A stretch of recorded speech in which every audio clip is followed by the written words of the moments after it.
हम सोने के गहने नहीं खरीदेंगे। जनता को सोना खरीदने से रोकना पड़ा हो ऐसा पहले कभी नहीं।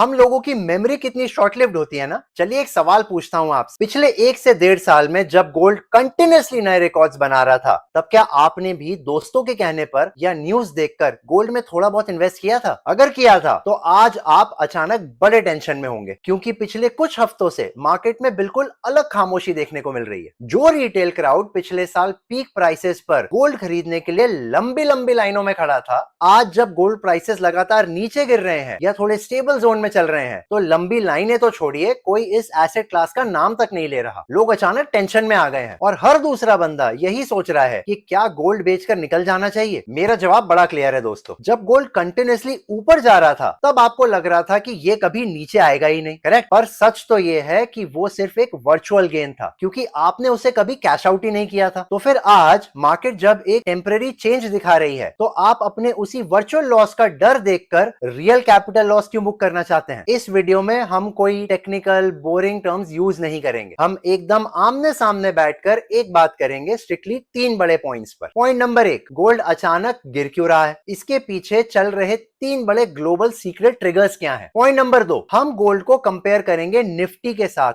एक कमाल के लाइव सिमुलेशन और मैथमेटिकल स्केल के जरिए। और पॉइंट नंबर 3, अगले 1 से 2 साल में यानी 2028 तक गोल्ड किस डायरेक्शन में जा सकता है और इस वक्त आपका एक्शन प्लान क्या होना चाहिए। नमस्ते and welcome to grow real with Chirag, जहां हम फाइनेंस को कंफ्यूजिंग नहीं क्लियर बनाते हैं। दोस्तों, गोल्ड के इस करंट क्रैश के पीछे जो पहला सबसे बड़ा ट्रिगर चल रहा है, वो आपके मोबाइल स्क्रीन पर दिखने वाले इक्विटी मार्केट्स के उतार चढ़ाव से कनेक्टेड है। एक ऐसा कनेक्शन जो ज्यादातर रिटेल इन्वेस्टर्स कभी नहीं देख पाते। चलिए उसे एकदम सिंपल लैंग्वेज में समझते हैं। सबसे पहले तो दिमाग से एक कंफ्यूजन निकाल देते हैं। गोल्ड रैंडमली ऊपर या नीचे नहीं जाता, उसके पीछे पूरी ग्लोबल इकोनॉमी का डेटा काम करता है। और इस वक्त मार्केट्स में 3 बड़े फैक्टर्स हैं जो गोल्ड प्राइसेस को नीचे पुश कर रहे हैं। Factor number 1, the equity migration. इसे एकदम सिंपल रियल लाइफ एग्जांपल से समझते हैं। मान लीजिए आपके सामने 2 अलग अलग दुकानें हैं। एक तरफ ऐसी पुरानी सेफ और बिना शीशा वाली दुकान जो आपको हर साल एक फिक्स्ड बोरिंग सा सुकून देती है, जिसे हम कहते हैं गोल्ड। और दूसरी तरफ एक डायनामिक, तेजी से बढ़ती हुई, ग्रो करती हुई दुकान, जहां पर नए ऑर्डर्स रेगुलरली आ रहे हैं, काम डबल हो रहा है और प्रॉफिट्स तेजी से मल्टीप्लाई हो रहे हैं, जिसे हम इक्विटी मार्केट्स कहते हैं। जब देश की सारी बड़ी कंपनीज कॉर्पोरेट अर्निंग्स में हेवी एक्सपेंशन दिखाती हैं, तो बड़े इंस्टीट्यूशनल इन्वेस्टर्स अपना पैसा सेफ एसेट्स यानी गोल्ड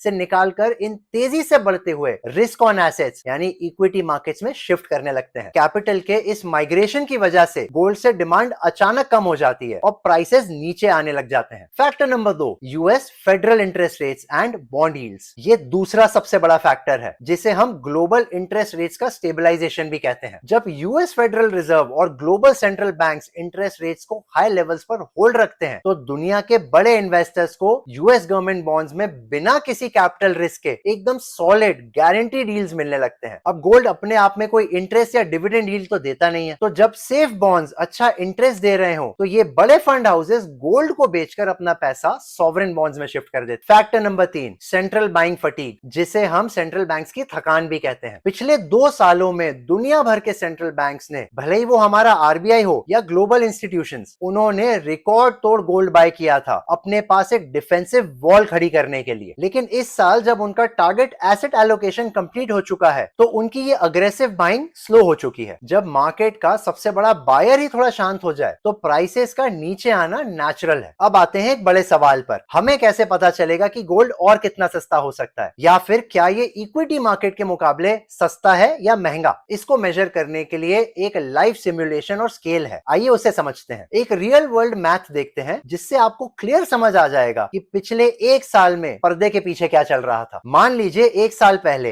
यानी लगभग जुलाई या अगस्त 2025 में आपने एक डिसिप्लिन्ड अप्रोच के साथ दोनों एसेट क्लासेस में 1-1 लाख रुपए इन्वेस्ट किए, एक तरफ प्योर गोल्ड में और दूसरी तरफ निफ्टी 50 इंडेक्स में। पिछले साल जुलाई 2025 में गोल्ड ट्रेड कर रहा था लगभग 98,300 पर 10 ग्राम्स की रेंज में और निफ्टी इंडेक्स खड़ा हुआ था 25,000 के माइलस्टोन पर। Now look at where the numbers have moved today. यानी जुलाई 2026 में गोल्ड ने एक एक्सप्लोसिव वर्टिकल रन लिया और आज रिटेल मार्केट में लगभग 1,50,000 पर 10 ग्राम्स के लेवल पर बैठा हुआ है। यानी गोल्ड ने पिछले एक साल में 53% के रिटर्न्स डिलीवर किए। इसका मतलब आपके उस 1 लाख की वैल्यू आज लगभग 1,53,000 हो चुकी है। लेकिन दूसरी तरफ हमारे निफ्टी 50 ने पिछले एक साल में डीप कंसोलिडेशन फेज देखा है और इंडेक्स आज चल रहा है लगभग 23,800 से 24,000 की रेंज में। यानी निफ्टी ने लगभग नेगेटिव 4.8% के रिटर्न्स दिए हैं। इसका मतलब इक्विटी में लगाए हुए 1 लाख आज थोड़ा स्लाइड होकर लगभग 95,000 हो गए हैं। सोचिए, एक एसेट क्लास बिना किसी ऑपरेशनल कॉर्पोरेट अर्निंग के 53% रैली कर गया और देश की टॉप 50 कंपनीज का इंडेक्स 5% नीचे बैठ गया। इसे ट्रैक करने के लिए हम यूज करते हैं गोल्ड टू निफ्टी रेशियो। इसका फॉर्मूला बड़ा सिंपल है। गोल्ड प्राइस पर 10 ग्राम्स को डिवाइड किया जाता है निफ्टी के लेवल से। हिस्टोरिकली जब ये रेशियो एकदम हेल्दी और बैलेंस रेंज में होता है तो ये बैठता है लगभग 2.67 के कॉरिडोर में, जो कि पिछली साइकिल में देखने को भी मिला था। यानी मार्केट उस समय कंप्लीटली बैलेंस था। लेकिन पिछले साल जब गोल्ड 98,300 था और निफ्टी 25,000 चल रहा था तो ये रेशियो थोड़ा स्ट्रेच होकर 3.93 पर चला गया था। और अगर आज की हम बात करें जहां गोल्ड 1,50,000 पर है और निफ्टी 23,800 चल रहा है तो ये रेशियो निकलकर आता है 6.3 और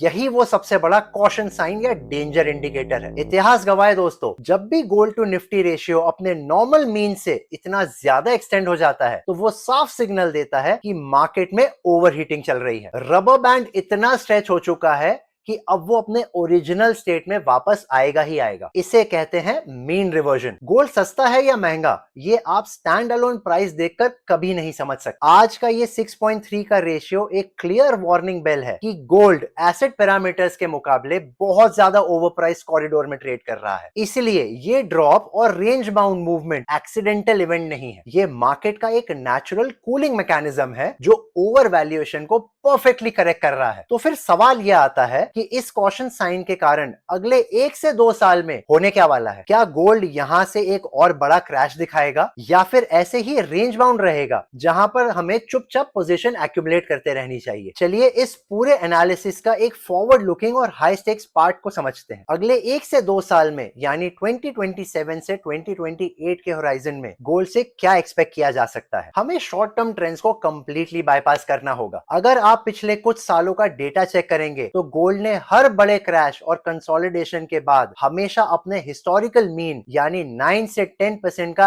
एवरेज एनुअल रिटर्न डिलीवर किया है। गोल्ड कभी भी एक लीनियर लाइन में ऊपर नहीं जाता, उसका परफॉर्मेंस हमेशा एक स्टेप लैडर जैसा होता है। ये लगभग 2 साल एक ही जगह रुकता है और फिर तीसरे साल से अचानक एक वर्टिकल रैली दिखाने लगता है। और करंट वैल्यूएशन मॉडल्स के मुताबिक गोल्ड अभी एक कॉम्प्रिहेंसिव कंसोलिडेशन फेज से गुजर रहा है। यहां से अगले 12 महीने तक गोल्ड प्राइसेस एक रेंज बाउंड कॉरिडोर में ट्रेड कर सकते हैं। लेकिन जैसे ही ग्लोबल इन्फ्लेशन लेवल्स स्टेबलाइज होंगे और इक्विटी मार्केट का वैल्यूएशन कर्व दोबारा अपने हिस्टोरिकल मीन पर आएगा, तब गोल्ड का स्ट्रक्चरल सप्लाई डेफिसिट दोबारा एक्टिव हो जाएगा। और टेक्निकल पैरामीटर्स साफ सिग्नल दे रहे हैं कि अगले 2 साल के हॉरिजॉन्टल रनवे पर यानी जब हम 2028 के विंडो को टच कर रहे होंगे तो गोल्ड रिलेटिव वैल्यूएशन लेवल्स को क्रॉस करके एक नया हाई बनाने की कैपेसिटी रखता है। ये कोई भटका हुआ अजम्पशन नहीं है, ये प्योर एसेट रोटेशन और स्ट्रक्चरल मीन रिवर्जन का आउटकम है। तो अब इस सिचुएशन में आपको एज एन इन्वेस्टर क्या करना चाहिए? मेरा एक रूल हमेशा याद रखिएगा, गोल्ड आपके पोर्टफोलियो का रिप्लेसमेंट कभी नहीं बन सकता। ये आपके मल्टी एसेट सेफ्टी डिजाइन का एक स्ट्रक्चरल सैटेलाइट एलिमेंट होना चाहिए। एसेट एलोकेशन गाइडलाइंस के मुताबिक आपका टोटल एक्सपोजर आपके लिक्विड इन्वेस्टेबल पोर्टफोलियो का 5 से 10% की जोन में ही होना चाहिए। इस रेंज को सेट करने से जब इक्विटी गिरती है तो गोल्ड आपको एक सपोर्ट देता है और कई बार जब गोल्ड गिरता है तो आपका इक्विटी पोर्टफोलियो कंपाउंडिंग को मेंटेन करता रहता है। वेल्थ क्रिएशन का जो रियल पाथ है वो वोलेटाइल ट्रेंड्स को चेस करने से नहीं बनता। सही डिजाइन वही है जहां आप मार्केट के हर एक साइकिल को बिना किसी इमोशनल बायस के ऑब्जेक्टिवली हैंडल कर सको। ट्रेंड के पीछे हमेशा रिटेल क्राउड चलता है पर एक सीजन स्ट्रैटेजिस्ट हमेशा स्ट्रक्चरल डेटा पर ट्रस्ट करता है। रियल फाइनेंशियल फ्रीडम मार्केट के टॉप साइकिल्स को प्रेडिक्ट करने से नहीं बनती, वो आपके कैपिटल एलोकेशन के कंटिन्यूस डिसिप्लिन प्रोसेस से डिजाइन होती है। वेल्थ कोई एक्सीडेंटल इवेंट नहीं है, ये आपके लॉन्ग टर्म पेशेंस और एग्जीक्यूशन इंफ्रास्ट्रक्चर का एक डायरेक्ट आउटकम है। जब आप प्रोसेस पर ट्रस्ट करते हैं तो आपका पोर्टफोलियो आपकी कन्वीनियंस के लिए काम करता है और आप बिना किसी स्ट्रेस के असली फाइनेंशियल सॉवरेनिटी को एंजॉय करते हैं। अब आप मुझे कमेंट सेक्शन में बताइए कि जब गोल्ड पिछले साल टॉप पर चल रहा था तो क्या आपने भी एक्साइटमेंट में आकर एक हेवी एलोकेशन किया था, या इस करेक्टेड जोन के बाद ऊपर बताए हुए स्ट्रक्चर को फॉलो करके अब आप अपना एलोकेशन करोगे। वीडियो को लाइक कीजिए और अपने नेटवर्क्स और फैमिली ग्रुप्स में शेयर जरूर कीजिए ताकि सबको इस एसेट डिवर्सिफिकेशन का असली स्ट्रक्चर समझ आ सके। और चैनल को सब्सक्राइब करना ना भूलिएगा। रिटेल क्राउड को टेम्पररी मार्केट ट्रेंड्स के पीछे भागने दीजिए। आप करेक्शंस में स्ट्रक्चर को फॉलो करके अपनी ग्रोथ ट्रैजेक्टरी बनाइए, क्योंकि असली फाइनेंशियल फ्रीडम वोलेटाइल हाइप को चेस करने से नहीं, एक disciplined future proof asset allocation structure से बनती है। Let's do good. मिलते हैं।